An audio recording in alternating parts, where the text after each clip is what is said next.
दिवसाची सुरुवात येशूबरोबर.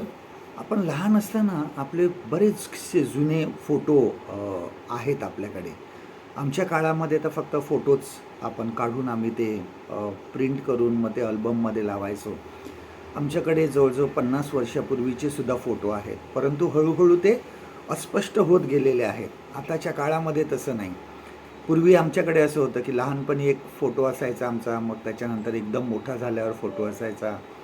परंतु आजच्या काळामध्ये आईवडील दरवर्षी आपल्या मुलांचा फोटो काढतात आणि मग ते 12 वर्षाचे 15 वर्षाचे झाल्यानंतर एक कोलाज स सगळं बनवतात मोठा, की प्रत्येक वर्षी आमचा मुलगा किंवा मुलगी कशी दिसत होती.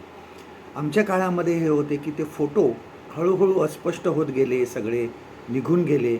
आजच्या काळामध्ये सुद्धा आपल्याकडून कधी-कधी ते फोटो डिलीट होऊन जातात, कधी-कधी ते फोटो खराब होतात. आणि परंतु पाऊल जो आहे हा करिन्थकरासच्या दुसऱ्या पत्रामध्ये असं म्हणतो की देवाचे जे सत्य आहे ते असंच आपण सांभाळून ठेवलं पाहिजे. आणि ही संपत्ती जी आहे ही मातीच्या भांड्यात आहे असं तो म्हणतो.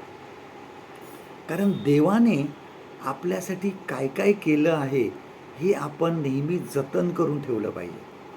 त्याच वचनांमध्ये तो पुढे म्हणतोय की बऱ्याच वेळेस त्यांच्यावर संकटं आली, त्यांचा कोंडमारा झाला, पण ते निराश झाले नाही. त्यांचा पाठलाग करण्यात आला, परंतु त्यांचं पारिपत्य केलं नाही किंवा त्यांचा नाश झाला नाही, कारण देवाने त्यांना सामर्थ्य पुरवलं होतं. आणि ह्याच गोष्टी आम्ही बऱ्याच वेळेस आमचे जे जगिक फोटो असतात, जगिक आठवणी असतात, बऱ्याच वेळेस ते आपण अस्पष्ट झाले किंवा खराब झाल्यावर आपण ते जाळून टाकतो. परंतु देवाच्या ज्या आठवणी आहे, आमच्या जीवनामध्ये देवाने जे आमच्यासाठी केलेलं आहे, आम्ही कठीण प्रसंगामध्ये असताना देवाने जे आम्हाला सहाय्य केले ते नेहमी आमच्या हृदयामध्ये आम्ही साठवून ठेवतो. ते कधीही पुसलं जात नाही किंवा ते कधी काढून टाकलं जात नाही. कारण देवाने आम्हाला जी काही मदत नेहमी केली आमच्या संकटामध्ये, ती नेहमी आमच्या हृदयामध्ये राहते. परीक्षा होतात तेव्हा देवाची शक्ती जी आहे ही आमच्यामध्ये कार्य करीत असते. याचं देवाचं वचन आपल्यासाठी हे आहे. 2 करिन्थ्याचा 4 अध्याय आणि 7वं वचन. 2 Corinthians chapter 4 and verse 7.